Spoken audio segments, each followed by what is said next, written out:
Today we're in Newport, Rhode Island, and I was stationed in the Navy here in 1972.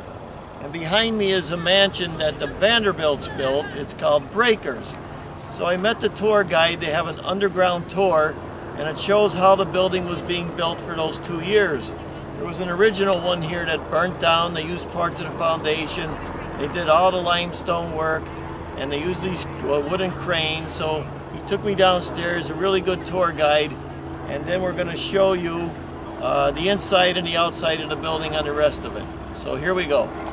Today we're going to take a trip to the Breakers Mansion over there.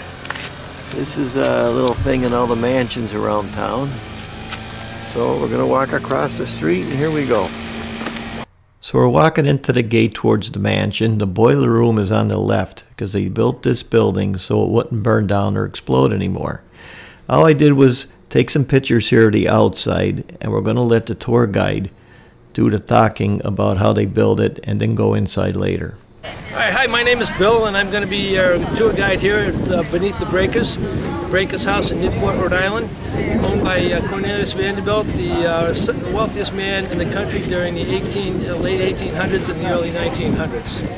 The Breakers was built by Richard Morris Hunt starting in 1893 and finishing in August 1895. Tour starting at caretaker's house in front of the gates.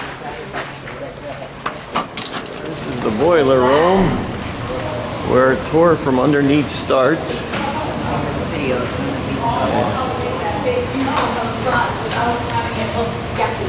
Demolition started February 13, 1893. The demolition of the old house and reconstruction of the new house. We're still seeing the original part of the old wall inside there, which is the stone wall. Those are all the bricks from the demolition. You can see all the new stone going up over here, which is all Indiana limestone being transported in here via either rail or ship, which Cornelius Vanderbilt, of course, he was in charge of all the transportation in the country, so that was not a problem. All these lifts are mechanical devices that you see right over here are lifts. They're not elevated, they're not electrically operated, they're not diesel operated, they're all mechanically operated. So certainly you can kind of get an idea for that. They're digging the tunnel right over here. Now this tunnel is not being dug by backhoe or bulldozer, it's actually being dug the old-fashioned way, okay? And being excavated by the horse and buggy right over here. So we've already made an awful lot of progress in a very short period of time, from February 13th to April, which is this month right over here. So let's go see April 1893. Let's go see what happened in 1 year, April 1893. You can see we've made an awful lot of progress. We're at the front of the house. This is Richard Morris Hunt right over here. This is all the new Indiana limestone that's going to be done. This is the first floor, the second floor. All those lifts have been brought upstairs to be bringing the bricks up to the third floor and eventually to the fourth floor. So the tunnel's coming right through here, so that's already done and completed, as you can see. So my job, let's see, I'm that guy right over here. I'm the guy laying the bricks right over here, as you can see. Everybody over here is doing all their jobs, so certainly we've made an awful lot of progress. So April 1894, let's go see what happens in 2 months. My gosh, a lot of work happened in 2 months, huh? I just smiling there. So these are now all the tiles, all the brick that was over here is now all up in both the third floor and the fourth floor. These are all tiles that are going to be put up on the roof. As you can see, all of the lifts are being put up over here. They're putting all the superstructure in up over there. This is all the brush that you saw inside the original the video. The first floor, the second floor, the third floor, and this is the attic level over here. We've made an awful lot of progress in a 2-month period of time. Let's go see what happens in another 2 months. Actually, at the rear of the house, the ocean side of the view of the house, this is the first floor, the second floor, the third floor, the attic, and now the roof, as you can see, is all completely finished. So that's amazing. There's 14 chimneys, there's 27 fireplaces inside the house. All the staging on this part of the house has all been removed, and so they've got this side pretty much done. The second floor, which is where the upper loggia, and who's been inside the house? Pretty much everybody. You know, this is the upper loggia, it's got the beautiful view, the lower loggia, and the billiard room. It took 10 months to do those 3 rooms.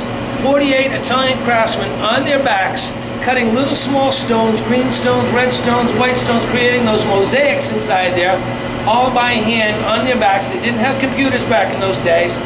So they're creating those mosaics. Of course, they have a picture, but in their head they have to carve the stone, saying, I'm going to carve the stone a little red, and a little bit more over here.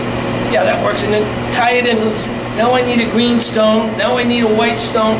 Putting all those things, it took 10 months. So the staging's going to be up over here in those rooms for a little bit of time. The excavation you see out over underneath, right over here, they're putting something in underneath there right now, and I don't want to tell you just yet because I want it to be your surprise a little bit later on. But that in the next picture, that excavation's going to be filled in. We'll learn about that in just a few more minutes.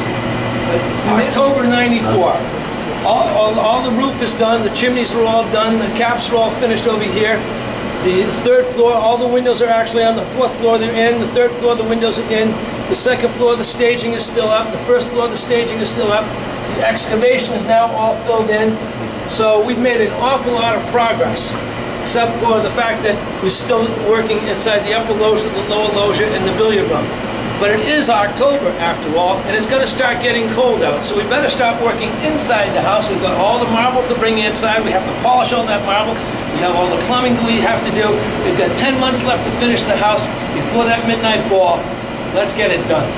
So this is 5 months after that last picture.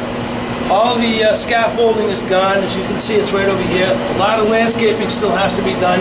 The upper loggia is finished. The lower loggia is finished. The billiard room is finished. Jules Allard, who's going to be our interior decorator, has to bring in all the furnishings for 70 rooms. He's got to polish all the walls and the marble over there. He's got to make sure all the electricity's working, all the plumbing's working, all the stove and the kitchen's working. He's going to have a big party on August 1st, so we've got 3 months to do it. Let's get it done. 1895. The house is completed. You can see the awnings are up over here in the house. All the windows have the curtains up inside here. The walkway is all complete. All these bushes have been installed, so all the landscaping is done. The house looks marvelous. We all started, I talked to you right over here. We all walked into this door right over here. We went down the staircase into the boiler room. We've walked through the 360-foot tunnel. Right now we are underneath the porte cochere right over here. And we're about ready to go into beneath the breakers. Let's go do that. That's the original. My job was all these bricks that you see over here.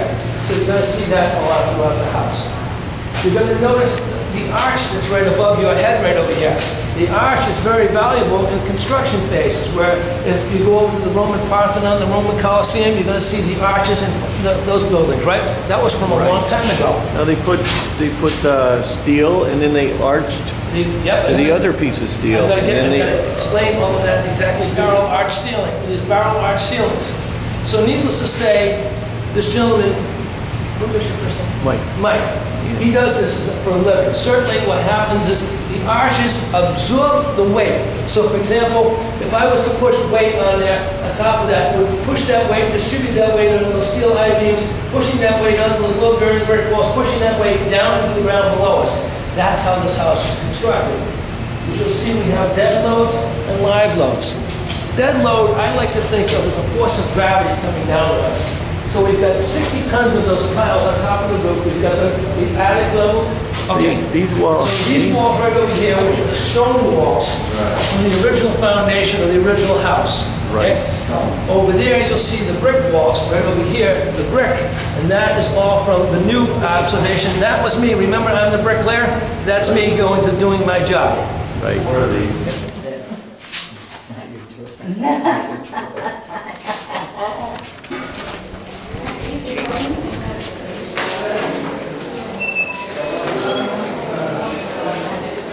They give you a little thing to put on. Select the language and press the play button. Okay, thank you. This is the entrance. It was Italian type of Renaissance.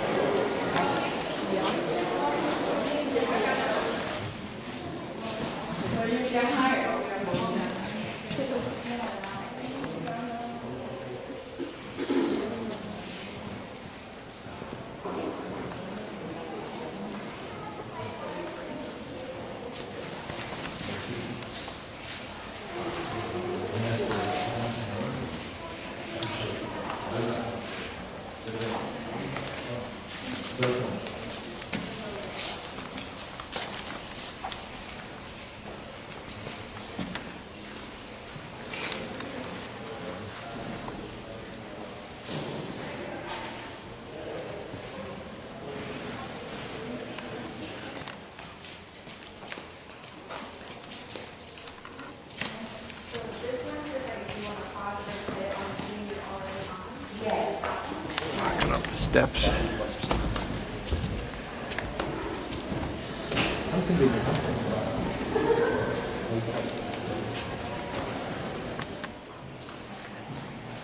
The flags.